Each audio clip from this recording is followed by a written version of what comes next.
Mayor's report.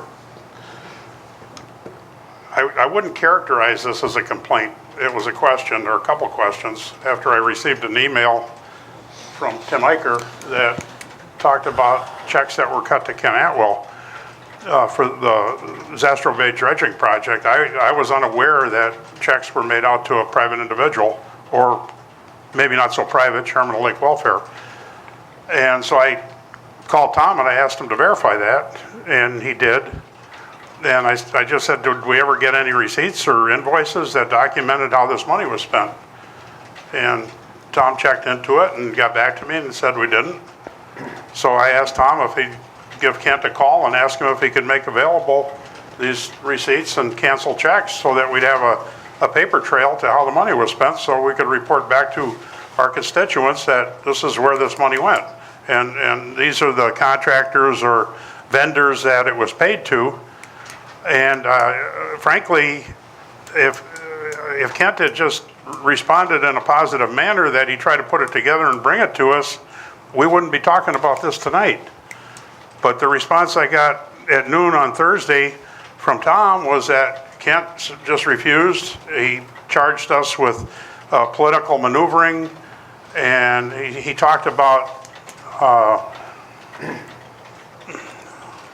I can't think of the term, time limits, statute of limitations, and that term raised a red flag to me, and I said to Tom, I says, I can't just bury this and not talk about it, so I put it on the agenda tonight under Mayor's report, and I'm pleased that Kent finally, understands that this is an important process, so that the taxpayers know where their money was spent. And he brought that paperwork in today, and I thank him for that. I'd just like to comment that I appreciate the insinuation that I was involved in a big conspiracy, because it sounds pretty exciting. But all I did is, before I was asked specifically, I was asked by a neighbor just what my experience has been with the different candidates. Before I responded or put it down in writing, I wanted to just fact check how much over budget that project was, and that's all I did. I just went down to the voucher list, and so that I had that content, the 70% over budget, in an email, and that, I'm assuming, is what you got it. So that's all I was doing, was making sure that before I wasn't accused of slander by putting something incorrect in an email.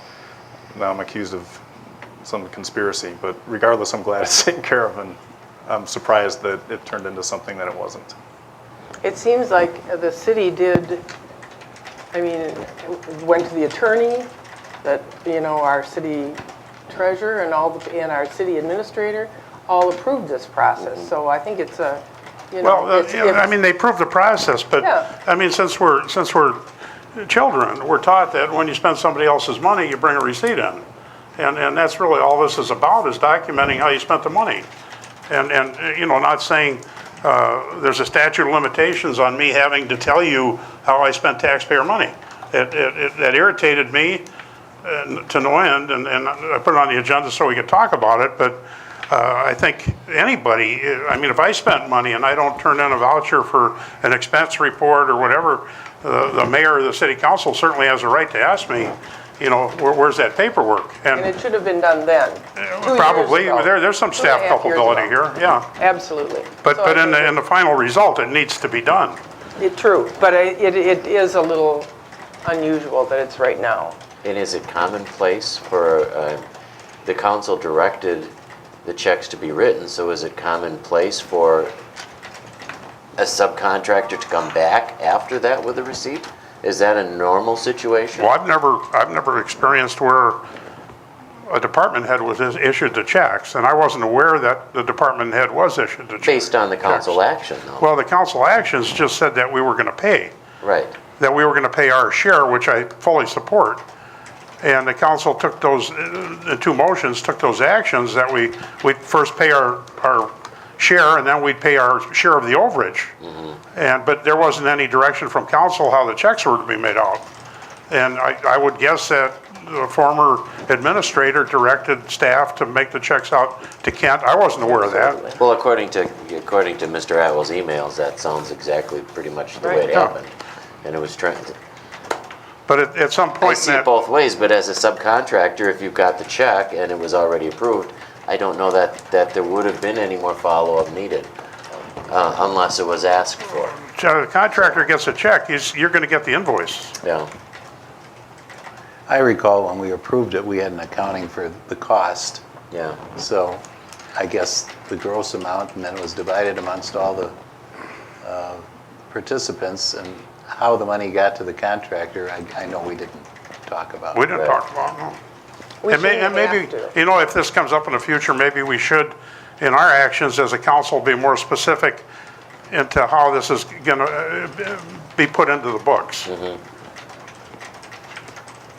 Because the only other question that I would think was, if it was an issue, the auditor would have raised a red flag with the auditor too, with the checks The auditor being spot written. checks. Yeah, Yeah, they don't always. so, Well, I mean, look, there's something else on the agenda tonight. We're gonna pay $352,000 for the apartment project, roads. I assume the city has checked out those costs because we're gonna reimburse the developer. I mean, it's in a memo here, and, so this goes on all the time. So I guess I would assume that there is a process in place in which we verify the ultimate disposition of the money. Because you could have someone in between that, I mean, I'm sure Tom submits an expense report when he goes to a convention. You have to put receipts with it. We'll write you the check, but, so I think that applies to anything. It does, but it should have been done, it should be Yeah. taken care of by staff, and it Right, should have been at the taken care time. of 2.5 years ago if it was an issue. Yeah. That's all I'm I saying. think, yeah, I would like to just chime in and say it's a question of timing. Exactly. Whether it's an intended timing or not, I would submit it's a de facto timing that looks bad.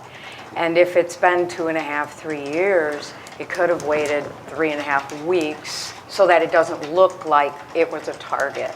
Because I think highly of everybody here and all people involved, but it looks a little bit like someone got targeted, and it would have looked more even-handed if it had waited until maybe afterwards. It just seems interesting to me that know- it was brought up at this time. Jackie, once again, if the request was even, I'll do the best I can to get you the paperwork, we wouldn't be having this discussion. So I guess I don't agree with it being targeted. It seemed like a... No, I'm not saying it was, I'm saying it looks that way. Well, it seemed like a because of the pretty timing. straightforward request for documentation on how taxpayer money was spent.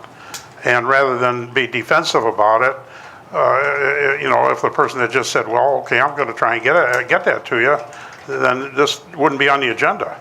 Well, yeah, maybe everybody escalated unnecessarily. But I would have responded somewhat defensively. It's just a natural human emotion, so. I'm not saying it was done purposefully, but it just sort of looks,